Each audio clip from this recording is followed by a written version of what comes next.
Good evening, everyone. Welcome to COVID class wrap-up. We are glad that you're here tonight. We are looking forward to an evening of hearing from our guest speaker, who Dr. Newton will introduce here in a moment, but then interested in hearing from all of you. And I want to go through with you kind of how we're planning to do this. What we would like to do is to, depending on how many people we end up with, we will either just unmute everyone and let you have conversation with us, or if it looks like we've got too many people for that to work well, we will ask you to use the raise hand option in Zoom. And in order to do that, we felt like we maybe want to tell you where the raise hand option in Zoom actually is. So all of you at the bottom of your screen should see a little button that says participants. And if you click on the participants button, Dr. Newton, is it just there to the left? There to the bottom left, you should Yes. see a little option to raise your hand, and you can feel free to try it right now just to make sure that you know where it is. And I will lower everybody's hands as we get started with our guest speaker tonight. So, you know what, I do want to say we welcome you to have your video on or not to have your video on. To turn the video on, there is a little icon at the bottom of your screen for start and stop video. But the faces that I'm seeing, it makes me really happy, because I feel like all summer long, I've known that you all were out there, but I had no idea what many of you looked like. So it's great to see faces, and I really appreciate that. So Dr. Newton, I'll hand it over to you, and I'm going to keep an eye on the waiting room as a few more people come in. And I think one other thing that we wanted to mention for you is that we have opened up the chat room tonight. So feel free to engage in the chat room, both as our guest speaker talks and during the Q&A session. So Dr. Newton, I'll hand it over to you. And as always, also the YouTube chat is open and working, if that, for those of you joining us there. You know, Dr. Fisher, I haven't asked you this. This week has been a little bit of a week of regrets as I prepared for this class. And I don't mean regretting the experience of teaching the class. I mean regretting the stuff that we didn't get to dive into, the disciplines we didn't get to address. You've had that experience too? Yes. Yeah, okay, great. Well, tonight is about removing one of those regrets. We haven't heard from someone who is knowledgeable about how the pandemic has influenced the criminal justice system. And we're very privileged to have Dr. Robert Stallings here with us tonight to address that shortcoming, among many shortcomings. There were many things that I wish we could have gotten around to talking about in this class, but this is a biggie. This is an important one. So Dr. Robert Stallings, he is an assistant professor of criminal justice at Lenore-Ryan University. And Dr. Stallings, his main focus as an academic is on criminal justice policy and theories of criminality. His research interests and publication history cover topics related to prisoner reentry, which I believe is something that he's going to address today as a topic that's especially of interest in a time of a pandemic. School shootings, forced deterrent strategies, procedural justice, and professional athlete criminality. So thank you so much for joining us here this evening, Dr. Stallings, to talk to us about how the pandemic has influenced the criminal justice system, especially for those living in prisons and jails. Thank you for having me. So I'm going to go ahead and share my screen if I can do that. I need to be made co-host to do that, though. Oops. Can you take care of that, Devin? Make him co-host? Yes, I will take care of that in just a second, because we've got lots of participants and I will need to find him in the list. So. This is our first time in this particular format, so figuring it out as we go.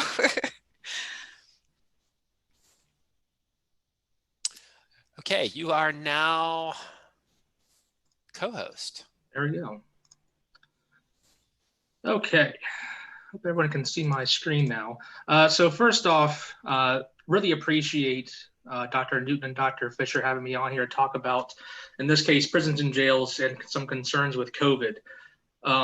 Obviously, the entire criminal justice system has been impacted by COVID in some way, shape, or form. I kind of wanted to focus on prisons and jails because this tends to be a part of the criminal justice system that is largely ignored.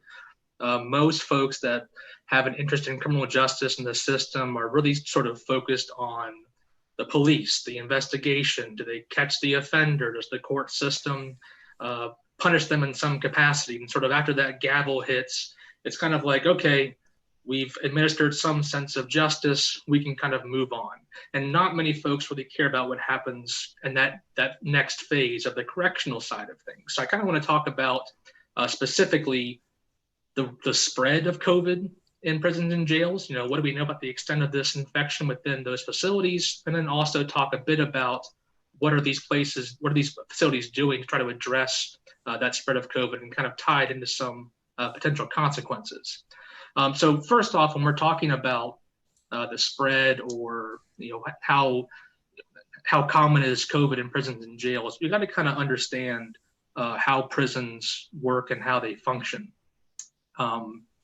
If you've ever been to a jail or a prison, what you would find is that it's pretty much impossible to implement any type of social distancing measure whatsoever, unless you're in some sort of maximum security facility where you have like the worst of the worst offenders who are already going to be in solitary confinement with no interaction with people. That's not going to account for most inmates. Most folks are in medium or minimum security facilities where they're going to be housed in like pods, where you have a communal area in the open where folks can interact during the daytime, and then they have their own living quarters where they might be with 2, 3, 4, 5, or 6 people all together. So the way that prisons are designed almost makes it impossible to socially distance. You got to sort of establish that first. Secondly, if you look at how prisons and jails are designed for capacity, you would find that the vast majority of prisons and jails are going to be at design capacity or operate at over design capacity. The last time I checked for last year, like Alabama, for example, operates at 163% capacity. So we take into account it's already impossible to socially distance and it's overcrowded. That's not a good recipe for controlling any disease, COVID or not. Another thing to consider, PPE. So if you watch the John Oliver clip that I think you were supposed to watch before this, I believe he mentioned the lack of PPE in prisons and jails, whether it be the lack of masks, shortage on disinfectant or sanitizer. That those resources simply aren't there for those folks that are in that facility. So again, that's not a good factor to control spread. Finally, let's look at the prison population in terms of age. There are a lot of elderly folks in prisons and jails. Since the 1970s, we have implemented increasingly longer sentences. What that means, you're going to have eventually a high population of older folks in prisons and jails who are going to automatically be at high risk. So from a health perspective, many inmates already have high-risk diseases of like respiratory problems or some types of heart disease, things like that, or cardiac problems. So the way that prisons are structured, it makes it really difficult to try to contain disease spread. And if you're someone that doesn't really care about the inmates, we'll also consider that there are correctional staff, there are nurses, there are doctors, there are therapists, there are receptionists, there are correctional officers that have not committed any crimes that we know of, and they are just simply in that facility working. So they're also at risk too, who can then spread that back to their own families and back to the community at large. So there's a lot of things to consider here. Now, people have tried to collect data on COVID in prisons and jails. As someone who has worked in doing prison-based research, talking to inmates, doing programming in prisons and jails, you would know that it is incredibly difficult to get information from those facilities. They are not always willing to give someone information or to talk to somebody. You can go like the Bureau of Justice and get some annual reports from them. But for the large part, it's really difficult to get an idea of what actually happens within those facilities. I kind of relate it to like police use of force. Police use of force data was largely ignored and not even requested because there was no major outcry for it. It's only been the last 5 to 6 years that we've seen more measures in place sort of make that data public. But because a lot of folks don't necessarily care about those in prisons and jails, there really isn't a big push to make that information public to anyone. So I kind of got to preface that I'm gonna show you some idea of what we think is happening for COVID spread in these facilities, but we got to keep in mind that it's not going to really tell the entire story. So what I did before this was I basically tried to scour as many things I could to try to put together a table of how are infection rates spreading by state prisons and federal prisons by state, to get an idea of, what's the infection rate like that we know of. So I'm going to show you a table here. It's going to be a lot of information, but I'm going to try to walk you through this. So what we have here is an order by state, their infection rate for COVID per 10,000 people. And you can see at the top left, we have Arkansas, they're the most, and then you have Hawaii, Wyoming, and Rhode Island at the bottom that are reporting 0 infections per 10,000, which I'll talk about in just one second. So what you should be seeing here as you go down per column and go through the first column on the left side, the column in the middle, and the column on the right, is that there is a wide variation in how states in their prison facilities and their jail facilities are dealing with this infection. It is very, very different from place to place. So it's kind of like if you're an inmate or a staff member, your likelihood of getting infected pretty much depends on where you are and what is that state doing to try to contain that spread. If you go through basically from Arkansas down to Wisconsin, if you compared those infection rates per 10,000 to the general population within those states, the vast majority of them are going to be at like 100% higher than the general population. I'm pretty sure for Arkansas, it was like 1,200% higher of an infection rate in those state prisons than it was for the general population, which is just astronomically higher. It's insane to think about that. What I would also note from this is in that right side column, you're seeing lots of states have dramatically lower figures, much, much lower. Now, that could mean that maybe COVID hasn't reached those facilities yet. That's possible. It could mean that they're not reporting things accurately or at all. That's certainly possible. When I see 3 states report 0 infections per 10,000, I'll be honest, I don't really believe that. I find it really hard to believe that there's nothing happening in those facilities. I could be wrong, but nonetheless, we don't have any information from those 3 states to indicate a problem with COVID. So what that tells me is that places are testing things very differently and reporting things in very different and systematic ways. Part of how we can kind of further emphasize this. So next, I'm going to show you the number of tests. How many COVID tests do these states report per 10,000? And the big thing that you first should see is there's a lot of question marks. Well, what that should tell you is that there are states that really aren't even giving information about how often they're testing people. To me, that just further emphasizes that it's difficult to get this information from these places. So it's something that for me, I kind of have to question what's the actual problem. Places like, so Johns Hopkins, they looked at a 2-month period for COVID spread for prisons in the US and compared to the general population, and basically concluded that the inmate rate of infection per 100,000 people was right around 3,200. Whereas for the general population, it was right around 500. So what we can say from this is that we know that prisons are hotspots for COVID spread. We pretty much know that prisons are hotspots for this.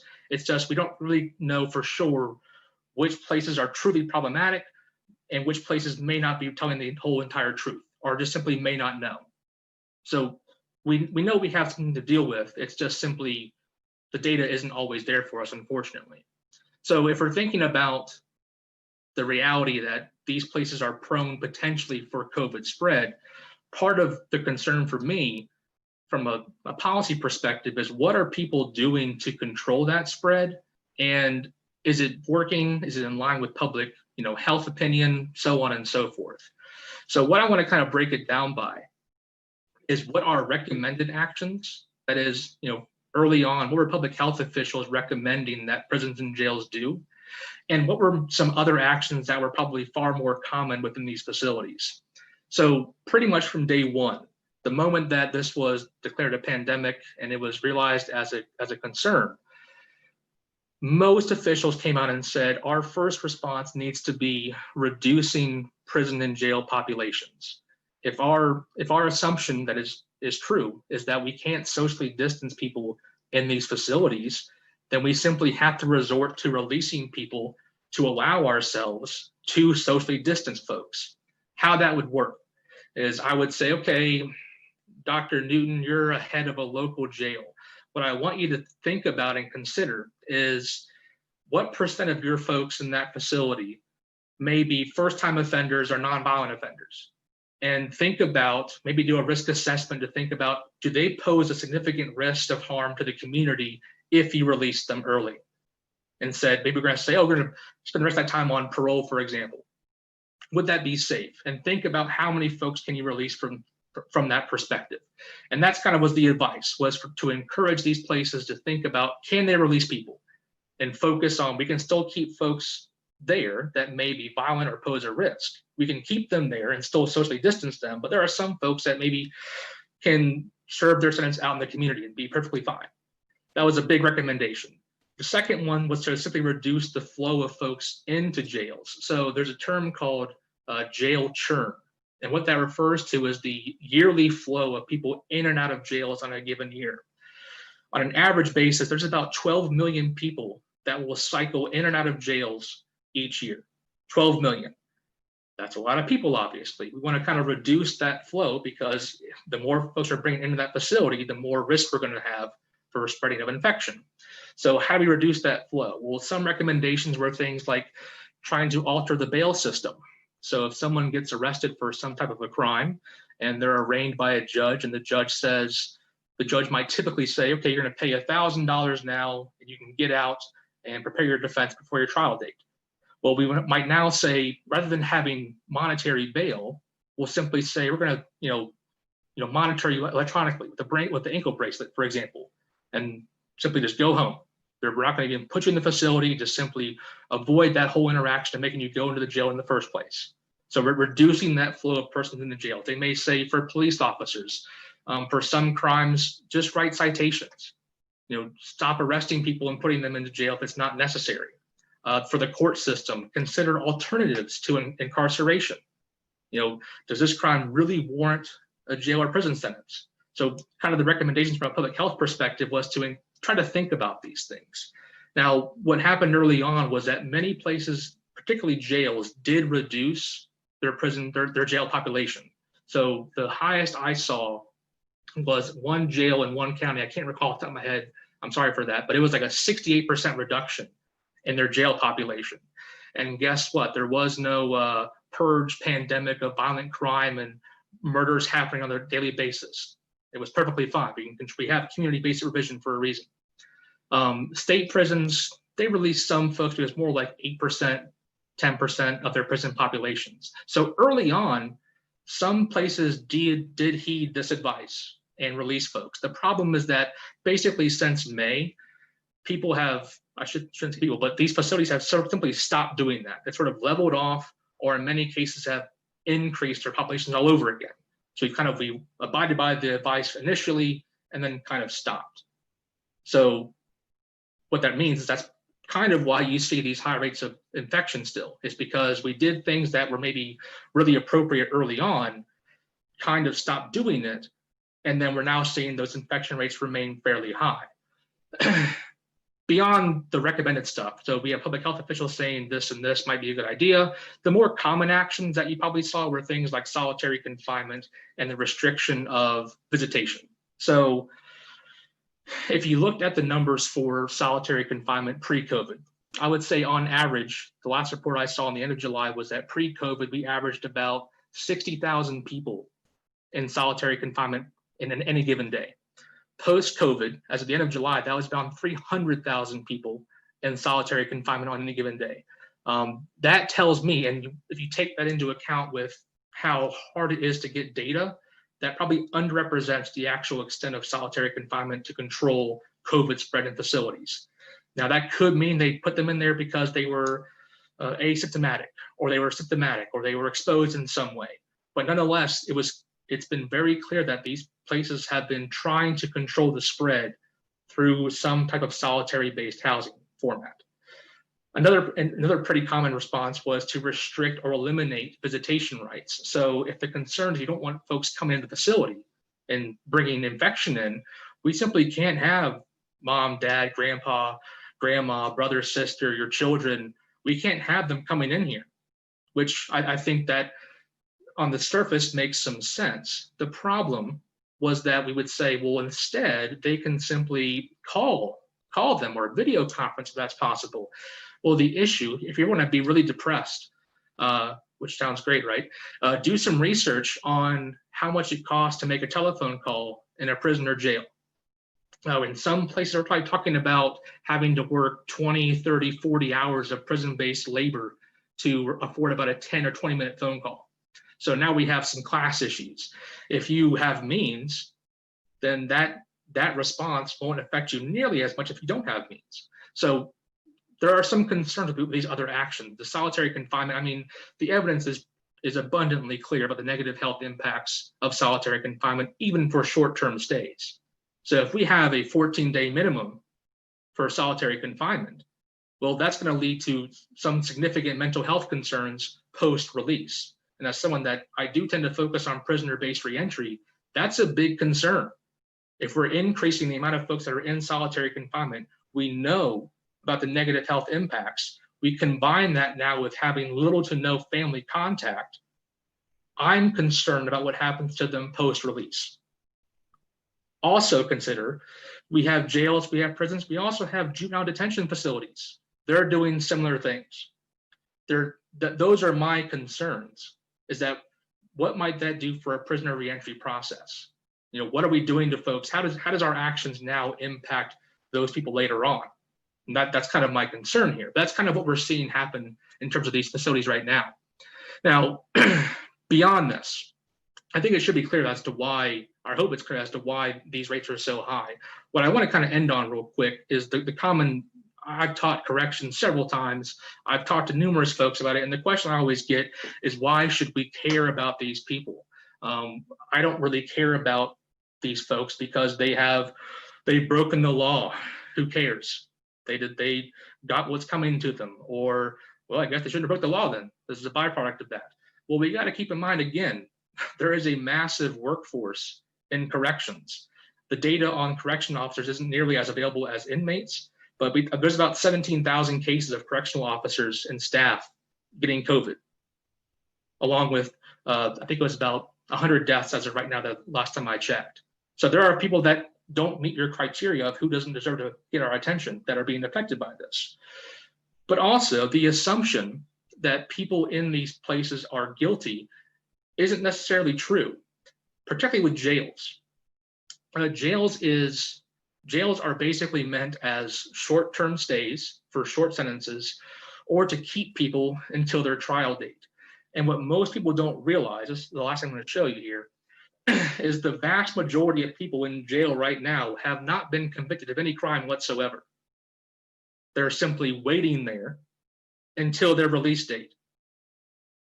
So the assumption that, well, these people are there because they broke the law, that's their problem, doesn't hold true for everyone in the correctional facilities. There are different levels of corrections, and jails is a big part of that. It's a big part of that pie of correction. So for the 470,000 people that haven't been convicted yet, you know, how does that make us feel about them getting these things if they're found guilty, if they're found not guilty? You know, is that just, well, that's part of our human error?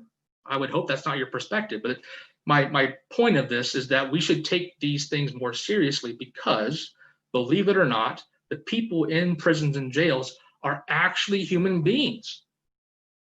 Who would have thunk? They actually are human beings that have families, they have loved ones, and we should be, if we're going to have the expectation that when they get released, they're going to be good people, we should be mindful of how are we treating them when they are in those facilities. That's all I got. Thank you. Wow. Thank you so much, Dr. Stallings.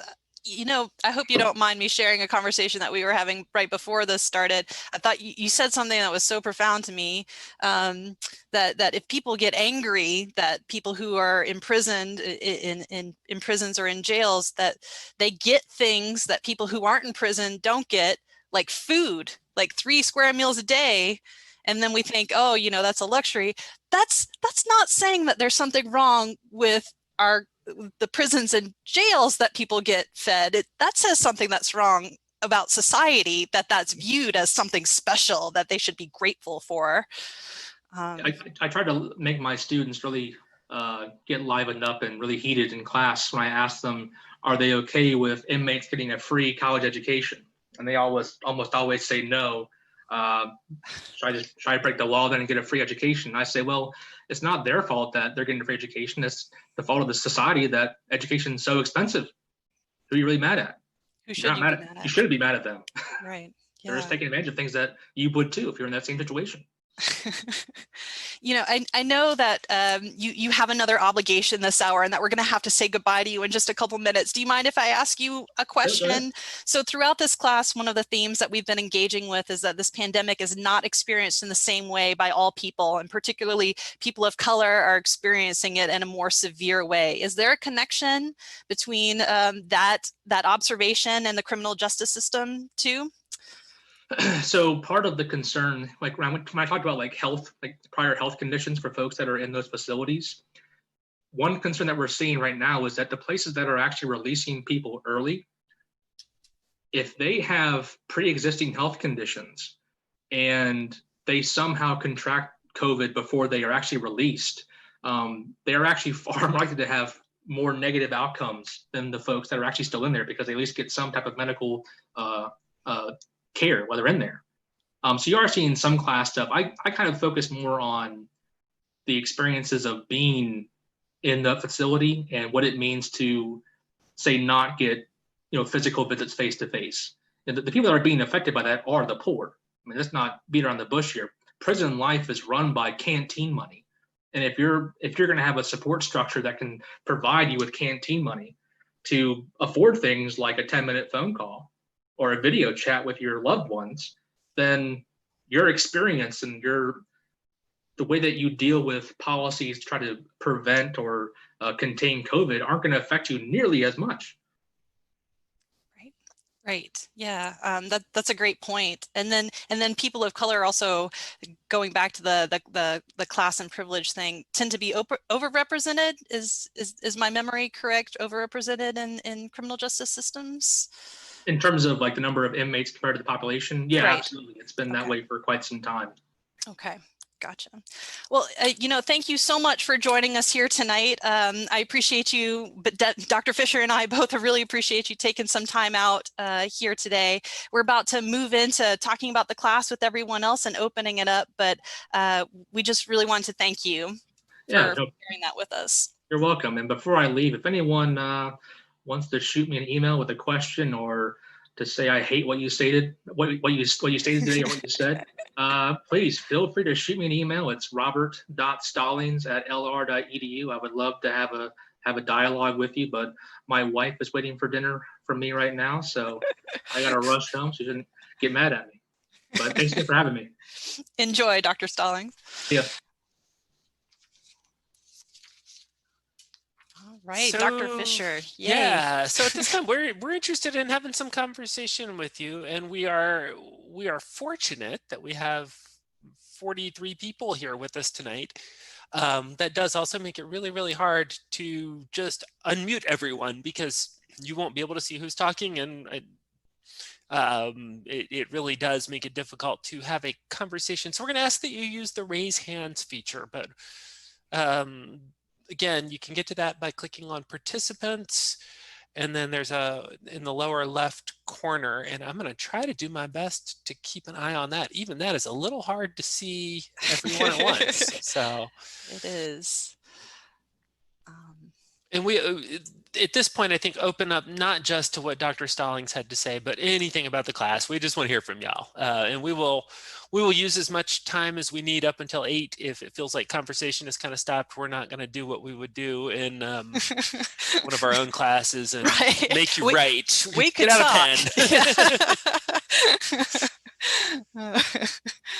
pen. Wonder if there's a disciplinary difference there, Dr. Fisher. So you would make them write. I think I would break them out and have them talk. I've also been known to say to my classes, we can just sit here in absolute silence because I have 3 kids and 2 dogs and it's loud at my house. And if it's an hour of quiet. I wonder, so for professors, being silent in this moment as we invite questions is a practiced art that's often uncomfortable. So I wonder if that art of silence translates in a digital world to then welcoming people to ask their questions just to get rid of the uncomfort of the silence. Do you think that applies here? I think it probably does, but I think what I'm going to do is just mute myself. Okay, ditto. Karen Culp and Norma, yay, we have questions. Sorry, so we need to intentionally unmute people in order to make this work. So I am unmuting you, Karen. All right, go for it. I don't have a question. I just have a lot of appreciation for all the work that went into doing this class and the creative idea behind it. I mean, taking all these disciplines and having each one have an expert on something that makes so much difference to the COVID situation. And I guess the bottom line for me is I feel stronger and more connected and less a victim and more like there's a whole bunch of us together who have thought of the COVID pandemic in a lot of different ways. And I'm very grateful, very grateful. I think Lenore Ryan did a great job. Thank you so much. Thank you. I've had that experience of connection too, haven't you, Dr. Fisher? Yes, I'm going to be honest with you. I had a night a few weeks ago. I don't remember which one it was. Like, I got to about 5:30. It's like the very last thing in the world that I want to do is turn on my video camera and be in front of people. And by the time we got done, I was like, I am so glad, that was like the highlight of my day, actually. So Norma had wanted to jump in as well. So Norma, we have unmuted you. Well, just hello, everybody. I recognize some names from my past at LR. I appreciate Lenore Ryan doing something like this. I've been working from home this entire time, but my job doesn't translate well to working from home. And so I've had to find a lot of professional and personal development, and this has worked really well as part of this. I work in a university and a university library, and all of my colleagues are now wanting to hear about my experience. To see maybe we can do something like this ourselves. But it's been nice to see all of the different perspectives, a lot of food for thought, a lot of areas. The science ones went like way over my head. But I learned things, and I'd go into work and I'd say, this is why washing our hands really works, and things like that. So I appreciate Lenore Ryan doing this. Proud to be a bear. Do you have a question? I have kind of a procedural one. I have missed a couple of sessions for various reasons. Will the Canvas class site be available for a while after this so I can go back? That is our intent, to keep it available for the foreseeable future. And the same goes for the YouTube channel, to leave that open and available for anyone who wanted to go back. And y'all please feel free to share the course with anyone who would like to engage with the materials. Terrific.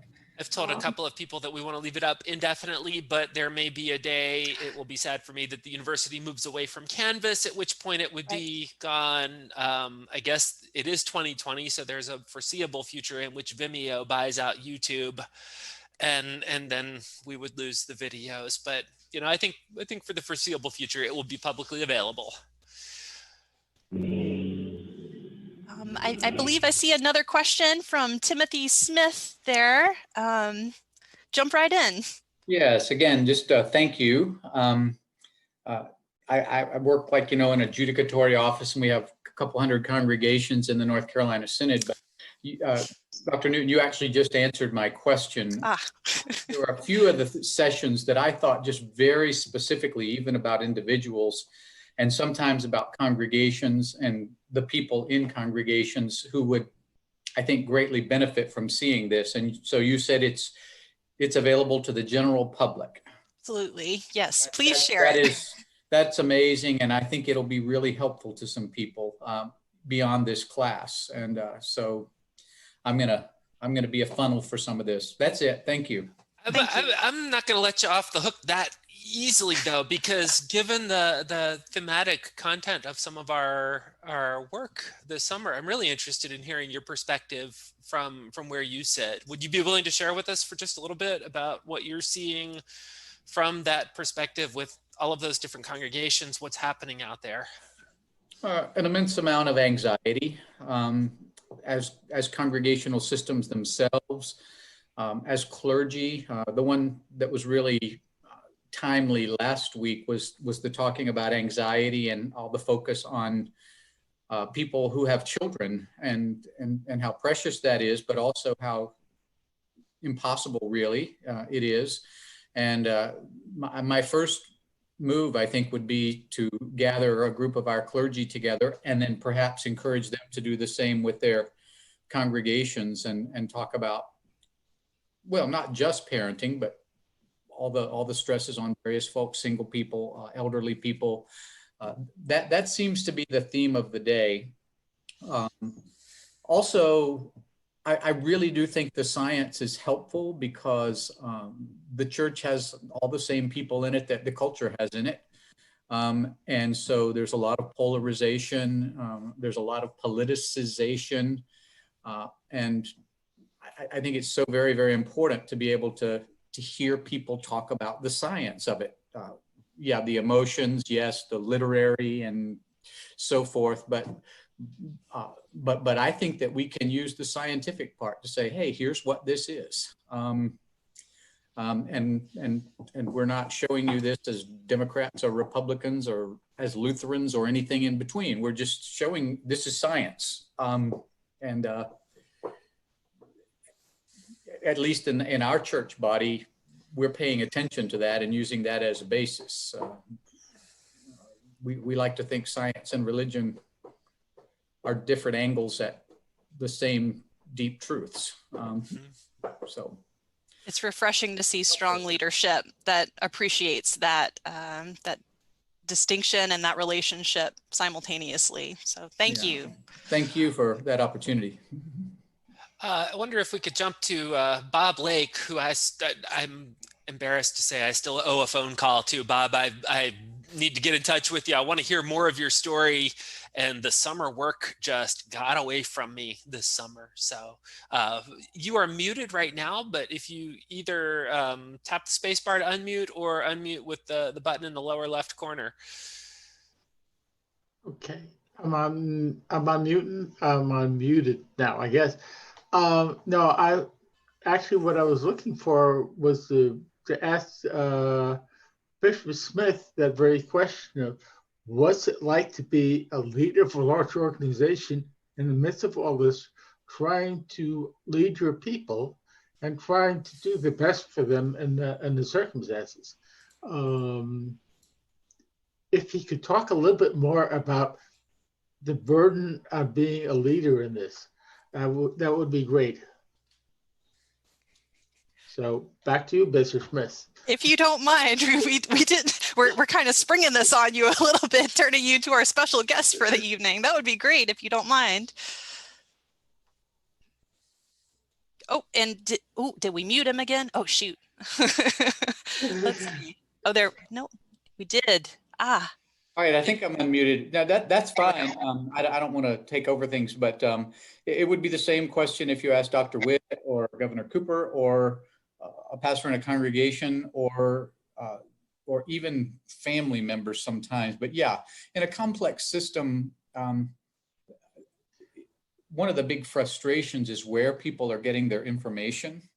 And it's been particularly helpful for us, at least within our ELCA Lutheran denomination, to have our ELCA affiliated Lutheran College University offering this so that we can say, hey, again, this is not somebody's political spin or agenda so much as kind of an academic approach. But at the same time, this has been so very, very helpful because while it's been academic, it's very clear with Dr. Newton and Dr. Fisher in particular, the deep caring that goes along with it as well. And just the fact that the course was offered. If you go on one of Governor Cooper's press conferences, you get people posting really, really nasty things. If you're watching it on Facebook, it's just scrolling through, and then other people are rebutting that. And kind of thing happens, when I announced that, our guidelines are going to be extended for another 5 weeks because the states were, I'm like, hey, yeah, I guess the Democratic Party pays the bishop, or, but anybody in a leadership position, I guess, has to grow a thick skin or find something else to do, right? It's not about me, and it's not about, any particular agenda in our case, other than the gospel. So I appreciate the question, Bob, but yeah, it can stink to be a leader. I'm sure it stinks regardless of your opinion or thoughts about the person, but I'm sure it stinks to be President Trump, and it stinks to be Governor Cooper, and it stinks to be Mitch McConnell or Nancy Pelosi or anybody, because you're going to take criticisms, and sometimes you get credit for stuff you didn't do. Other people did it. And then sometimes you get blamed for stuff you didn't do. And sometimes that's actually even our job. We even tell people, our people want to open back up, and I don't know if I can keep them off anymore, Bishop. And I'm like, blame me. Say, I'm sorry, that bishop, So, okay, I'll hold that for you. Bob, I'll observe. I'm on the task force at LR that's working through all of this stuff, and I don't think I've ever recalled a time that I've seen where it has been so impossible to know that you're making a good decision. Gosh, I think that's been one of the real things for me with all of this. Is there've been, and I'm not at the highest level leadership there. I'm just one person on a task force, but other leadership positions that I've been in, it has felt like oftentimes I feel like I'm making the right decision, and it's a hard decision, and you take flack for it. This feels really different in that it feels like you can't know at this point.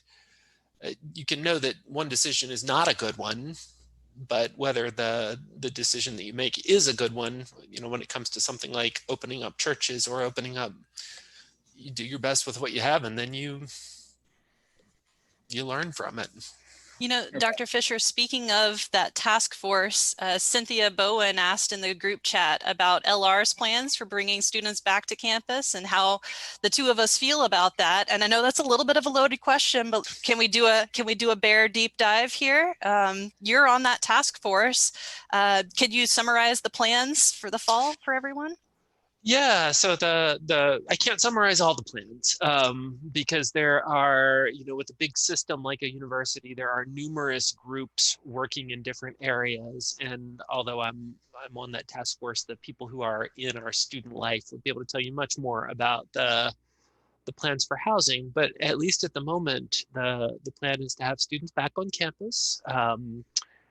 And the classroom situation, instead of meeting a typical college class, will meet either Monday, Wednesday, and Friday for an hour a day, or Tuesday and Thursday for 90 minutes. Instead of doing that, we will meet with half of our classes, or with half of the people in a class, for 1 hour on Monday or Tuesday, and then we'll meet with the other half on Thursday or Friday for an hour. So you're reducing the number of people in the room. Everyone will be required to be masked. And then the remainder of the teaching will happen in an online environment. So that's kind of the plan for the teaching side of it. Yes, I saw a hand go up there. Maybe, was that Karen? And Yeah. you're muted, Karen. So I'm trying to find her to unmute her. Okay, I'm connected with the Columbia campus. I have the very impressive title of choral music librarian at the seminary. Cool. There's no choir, so it's not a very hard job, but I have the combination lock to get into the choral music library. but I'm wondering if the schedule for students on campus in Hickory, do you know anything about this? Do you know, are we going to be able to worship in the chapel and hear the organ again anytime at Lenore Rhine at the seminary? Oh goodness, and that's one of the huge challenges of a university like Lenore Rhine is we have 3 separate campuses and each one has their own needs. I honestly don't know the answer to that question. What I do know though is and I'm sure this is the case in the church, I'm sure this is the case in other organizations, but the amount of work that has gone into the planning has been pretty astounding. And from where I'm sitting, I'm not going to say that I agree with every decision that has been made. I don't think anyone sitting in the room agrees with every decision that has been made. I suspect even Dr. Witt has made some decisions and said, you know, I'm hearing my people tell me this is the right thing to do, but I'm not sure. But I know that the people who have been making them have been doing everything that they possibly can to have the best information and are working the best that they can. There's so many stakeholders, there's so many interests and the complexity of it. Every time I've sat in on a university meeting this summer, which has been a large number of times, it's boggled my mind just how many different people with different experiences have to be taken into account. And so it's challenging for a lot of reasons, but I think that's one of the most challenging reasons is empathizing and protecting all people. And I'll say I mistakenly, as a member of our teaching and learning committee, which Dr. Fisher is he's the head of our Center for Teaching and Learning, has been doing an excellent job preparing our campus for the teaching side of it. In my capacity as a member of a committee, for a while at a meeting, I brought up, well, students, you know, they're supposed to be less vulnerable. So what if we just treated our campus as a bubble? And someone very, I think, lovingly corrected me for saying that. And I very intentionally needed to have my focus broadened to include everyone, and it's just keeping all people and their needs in mind at the same time that's making this such a difficult path to wind through the woods. There's a lot, there are many obstacles to doing it the right way, if there is a right way to be done. Pastor Andrew says that he can address the chapel question. So I think if I can, I've got him right at the top of my list. I can unmute him. There we go. Okay. Am I unmuted there, Professor? Yes. Okay. It would be cruel of me to shake my head, wouldn't it? Okay, yes, that's correct. Okay, so our plan currently is that we will worship for the first month or so outside when we can, having a podium in front of the front doors of Grace Chapel, and having I will be facing, for example, towards the gymnasium complex, but standing on a platform in front of Grace Chapel. Thanks to Scott Woodard and others from the production staff, we'll have amplification. For music, the hope is to have perhaps some instrumental musicians who will provide melody and tenor or alto or something that will play a hymn. And we will have 1, 2, 3 solo voices singing separate verses of the hymns.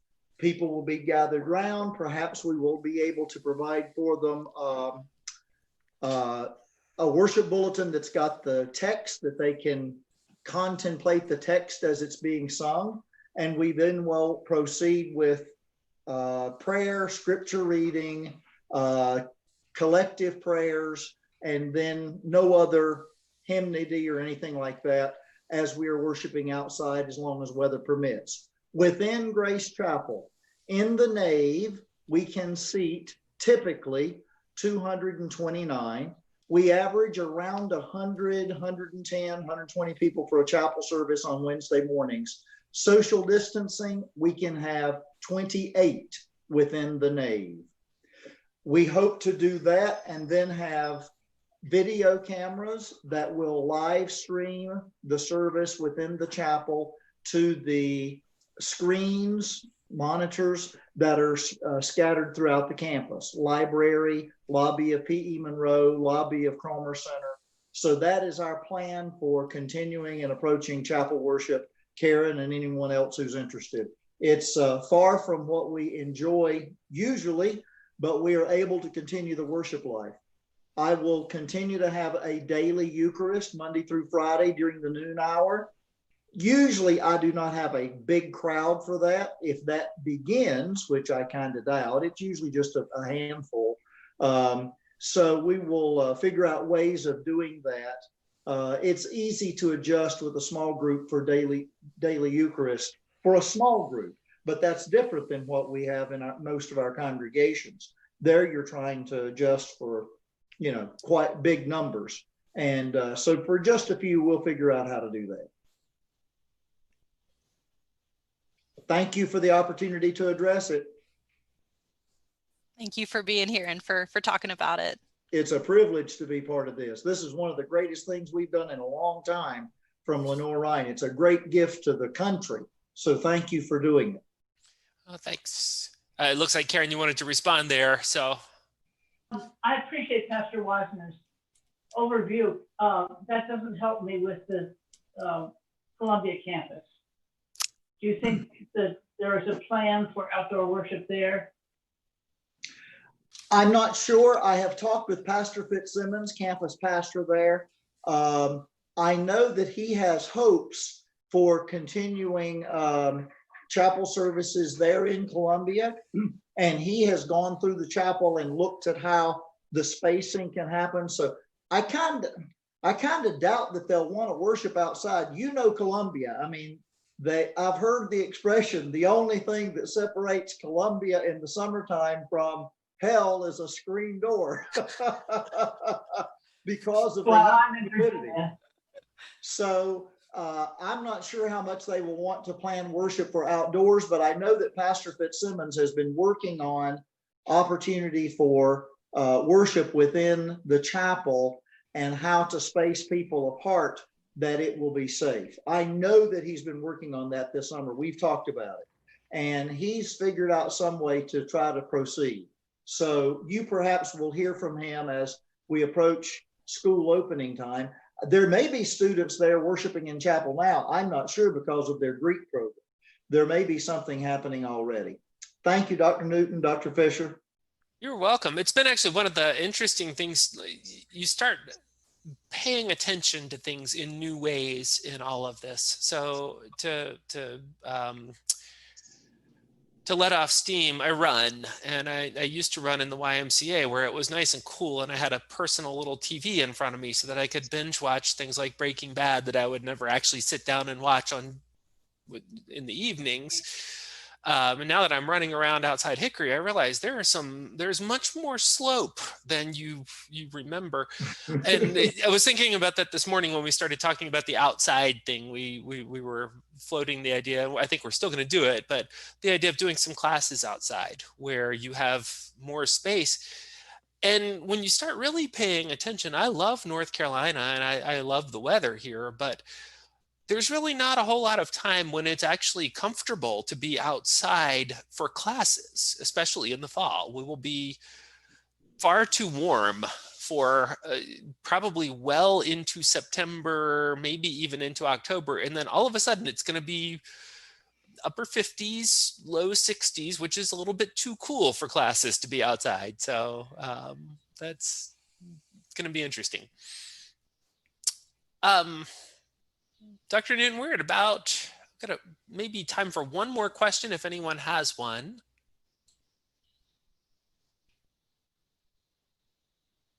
See, that's the question that the observation that puts too much pressure on the last question. Yes, it does. Having enjoyed this time so much, I'm reluctant for it to be the last question. I wonder if, for wrapping up, if maybe you have any final words, and then I thought if you're okay with it, maybe I'll read that poem that was on the list as a way of wrapping up the summer. So final thoughts for us, Dr. Newton? Thank you. I've so enjoyed this experience along with all of you. I feel like I don't see how you possibly could have gotten more out of it as students than I was privileged to get out of it as someone who was facilitating this. So so one of our themes was finding meaning is important. This class has been an important way for me personally to find meaning and connection with our community during this time. So I appreciate all of you for going along for the ride, because I love Dr. Fisher. We are good friends, but if it was just the two of us talking on Zoom every Thursday night, that would be weird. So thank you for not making it weird. And I will echo those thanks. I have thoroughly enjoyed each week. The conversation has felt like it just kept getting better and better and better. And that's not to say anything about the first people who talked to us, who were very good as well. It just felt like it kind of built. And what I loved was the way that it kind of thematically, things just kind of pulled together. It was not so much intentional, just how it happened. But if I can indulge in my love for poetry one more time this summer as kind of a sending on our way, maybe a benediction. I don't know if am I allowed to give a benediction as an unordained? Yeah, I get a hands up. I guess I'm an ordained elder. That counts for something, right? Just not in the Lutheran Church. So this is a poem that was written by Adam Zagajewski, another Polish poet. I don't really specialize in Polish poetry. They're just Miłosz and Zagajewski are two who I just love. And Zagajewski's poem was written in the late 90s, and much of his work reflects on his experience as an exile from Poland. But this poem was the first poem that was printed on the back of the New Yorker following September 11. It wasn't written for that. It was written prior to it. But this was the poem that was published there. And I think the way that it speaks to finding beauty in brokenness provides a fitting wrap up to the summer, even from something as small as the what I found to be the really beautiful image that Doug Miner found for us to use this summer, that is also brokenness, that virus itself. So it's called Try to Praise the Mutilated World. Try to praise the mutilated world. Remember June's long days and wild strawberries, drops of rosé wine, the nettles that methodically overgrow the abandoned homesteads of exiles. You must praise the mutilated world. You watched the stylish yachts and ships. One of them had a long trip ahead of it while salty oblivion awaited others. You've seen the refugees going nowhere. You've heard the executioners sing joyfully. You should praise the mutilated world. Remember the moments when we were together in a white room and the curtain fluttered. Return in thought to the concert where music flared. You gathered acorns in the park in autumn and leaves eddied over the earth's scars. Praise the mutilated world and the gray feather a thrush lost and the gentle light that strays and vanishes and returns. Thank you all for a wonderful summer and best wishes to you moving forward. Thank you all.